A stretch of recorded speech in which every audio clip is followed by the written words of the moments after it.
नमस्कार प्यारे बच्चों। आज हिंदी की इस कक्षा में आप सभी का बहुत बहुत स्वागत है। बच्चों, आज मैं आप लोगों के लिए बाजार दर्शन का 5वां एवं अंतिम भाग लेकर उपस्थित हूँ। इस पाठ के रचनाकार आप लोगों को याद हो ही गया होगा, जैनेन्द्र कुमार जी हैं। तो चलिए पढ़ते हैं पाठ को। पिछले भाग में हमने क्या पढ़ा, थोड़ा सा एक बार दोहराव कर लें। पिछले भाग 4 में हमने यह पढ़ा कि लेखक का मानना है कि बाज़ार में कुछ ऐसे लोग भी जाते हैं जो बाज़ार के स्तर को गिराते हैं, उसका दुरुपयोग करते हैं। कभी जाते हैं तो अनावश्यक वस्तुएं खरीदते हैं, जाते हैं तो वहाँ की चकाचौंध में डूब जाते हैं और इस प्रकार से वहाँ छल कपट शोषण आदि को भी बढ़ावा देते हैं। परंतु इसके अलावा भगत जी जैसे लोग भी हैं जो बाज़ार को सार्थकता प्रदान करते हैं। बाज़ार को सार्थकता प्रदान करना मतलब उसे सदुपयोगी बनाना, जो आवश्यकता है वही कार्य करना, वही चीज़ें लेना। भगत जी चूर्ण बेचने का कार्य करते हैं, कभी भी 6 आने से अधिक नहीं कमाते एवं कभी भी अपने ग्राहकों का शोषण नहीं करते। इस कारण से उनके ग्राहकों का उनके प्रति सद्भाव है। ग्राहक उनकी प्रतीक्षा करते हैं और वे जैसे ही उनके बीच आते हैं उनका चूर्ण हाथों हाथ बिक जाता है। लेखक मानते हैं कि पैसे की व्यंग शक्ति बड़ी ही दारुण है। दारुण का अर्थ अर्थात दुख उत्पन्न करने वाली, अर्थात पैसा एक ऐसा प्रभाव छोड़ता है जिससे हमें अपनों के प्रति कहीं ना कहीं कृतज्ञ बना देता है। अपनों के प्रति ही हमारा विश्वास खत्म हो जाता है और हमारे अंदर अभाव जगाता है, हमारे अपनों के प्रति अविश्वास उत्पन्न कर देता है। परंतु भगत जी जैसे प्राणी पर कभी भी पैसे की व्यंग शक्ति का कोई प्रभाव नहीं पड़ता। यहाँ तक हमने पिछले भाग में पढ़ा था। चलिए इससे आगे पढ़ते हैं। उस बल को जो नाम दो, पर वह निश्चय उस तल की वस्तु नहीं है जहाँ पर संसारी वैभव फलता फूलता है। यहाँ पर बात की जा रही है कौन से बल की, जो कि भगत जी में है, अर्थात ऐसा बल जो कि बाजार की चकाचौंध में नहीं आता है। और यहाँ पर इस तल अर्थात इस संसार में इस प्रकार का बल बहुत कम देखने को मिलता है, नहीं के बराबर मिलता है, क्योंकि इस संसार में केवल सांसारिक वैभव अर्थात सुख संपत्ति को प्राप्त करने के लिए ही लोग प्रयत्न करते हैं। केवल सांसारिक वैभव ही यहाँ फलता फूलता है। इस प्रकार से सामान्य और सरल जीवन जीने का जो एक अंदर से जज्बा है, जो जुनून है, जो बल है, वह इस प्रकार से इस संसार में प्राप्त नहीं होता। वह कुछ अपर जाति के तत्वों का है। अपर जाति तत्व अर्थात इस संसार का न हो, वह कुछ दूसरी ही जाति के लोगों का यह तत्व होता है। ऐसे लोग जो कि स्पिरिचुअल होते हैं, स्पिरिचुअल अर्थात आत्मिक, धार्मिक, नैतिक, इन शब्दों में बहुत ही बहुत बारीक अंतर है। तो लेखक का मानना है कि इन बारीक अंतरों में हमें खोना नहीं चाहिए। हम यहाँ पर शब्दों का अंतर बताने के लिए उपस्थित नहीं हुए, बल्कि उनका मानना है कि वे लोग जो कि स्पिरिचुअल होते हैं, आत्मिक, धार्मिक और नैतिक प्रवृत्ति के होते हैं, वे सांसारिक मोहमाया में नहीं डूबते। और भगत जी इसी प्रकार के व्यक्तित्व के हैं। मुझे योग्यता नहीं कि मैं उन शब्दों में अंतर देखूं या प्रतिपादन करूं। मुझे सरोकार शब्द से सरोकार नहीं है। लेखक का मानना है कि वे शब्दों में अंतर ढूंढने के लिए यहाँ नहीं आए हैं। वे विद्वान नहीं है कि शब्दों पर अटके, लेकिन इतना तो है कि जहाँ तृष्णा है, तृष्णा अर्थात कुछ पाने की चाह, अधिक पाने की चाह, बटोर रखने की स्पृहा और अधिक से अधिक चीज़ों को बटोरने की जो चाह है, वहाँ उस बल का बीज नहीं है। इस प्रकार के बल जो भगत जी में जो बल है, इस प्रकार का बल इन लोगों में नहीं होता जिनमें कि पाने की चाह होती है।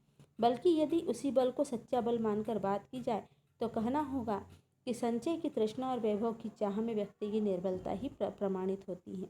यदि वास्तव में भगत जी में जो बल है, उस बल को वास्तविक माना जाए, जो कि किसी व्यक्तित्व के लिए वास्तविक मूल्य रखता है, तो निश्चित ही ऐसे बल के सामने संचय अर्थात इकट्ठा करने की जो तृष्णा है, चाह है, और वैभव अर्थात सुख संपत्ति पाने की चाह है, ऐसे व्यक्ति के सामने ये चाह निर्बल प्रतीत होती है। निर्बल ही धन की ओर झुकता है। लेखक का मानना है कि जो आत्मिक रूप से निर्बल होते हैं, जिनका मन हृदय कमजोर है, जो अपनी इच्छाओं पर नियंत्रण नहीं कर सकते, केवल वही धन की ओर आकर्षित होते हैं। वह अबलता है। अबलता अर्थात कमजोरी, वह मनुष्य पर धन की जीत है। लेखक का मानना है कि यदि व्यक्ति धन की ओर आकर्षित हो गया है तो निश्चित ही इस प्रकार की स्थिति मनुष्य पर धन की जीत कही जाएगी और चेतन पर जड़ की विजय। चेतन अर्थात सजीव, सजीव पर निर्जीव अर्थात धन, तो सजीव पर निर्जीव की जीत इसे माना जाएगा।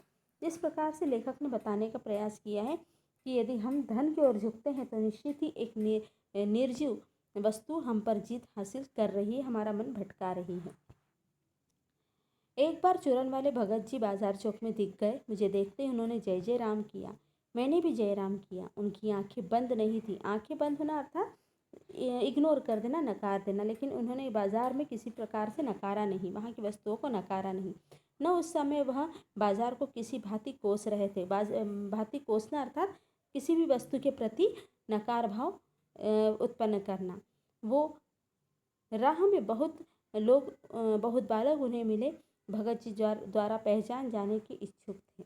बहुत से लोग, क्योंकि भगत जी एक अच्छे व्यापारी थे, वे कभी भी अपने ग्राहकों का शोषण नहीं करते थे, इसलिए लोगों को उनके प्रति सद्भाव था और अधिक से अधिक वे प्रसिद्ध थे।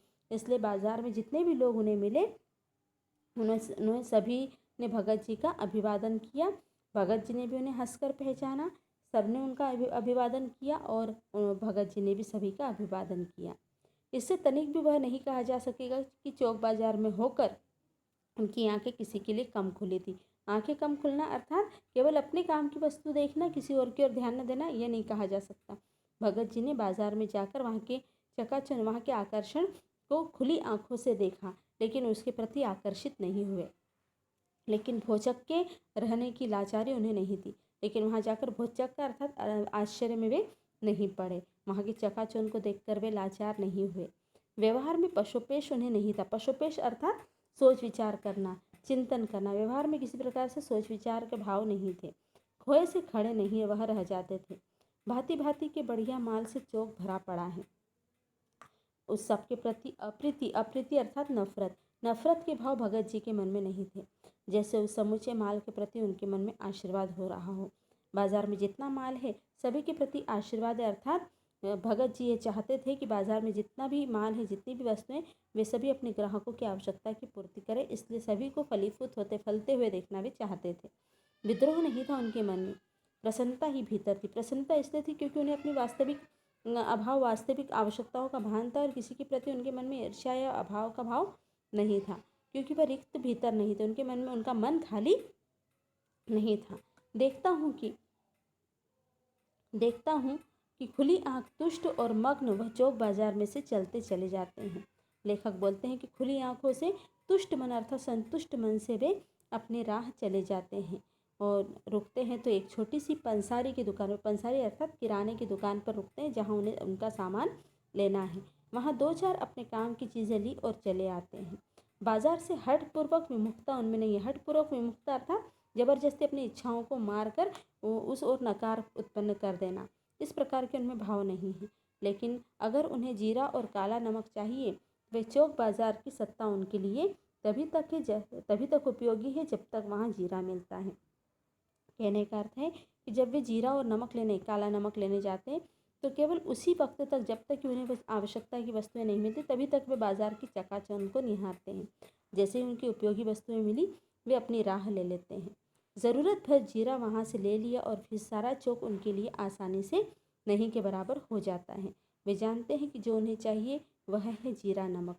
बस इस निश्चित प्रतीति अर्थात प्रेम, एक निश्चित प्रेम अर्थात अपनी वस्तुओं के प्रति आकर्षण, प्रेम के बल पर ये सारी चांदनी चौक का अर्थात बाजार का आकर्षण। चांदनी चौक इसलिए कहा गया क्योंकि जिस प्रकार चांद की चांदनी वातावरण को सुंदर बनाती है, शांत बनाती है, उसी प्रकार से बाजार में भी जो आकर्षण है वह चांदनी चौक की भांति, इसलिए चांदनी चौक का आमंत्रण कहा गया है।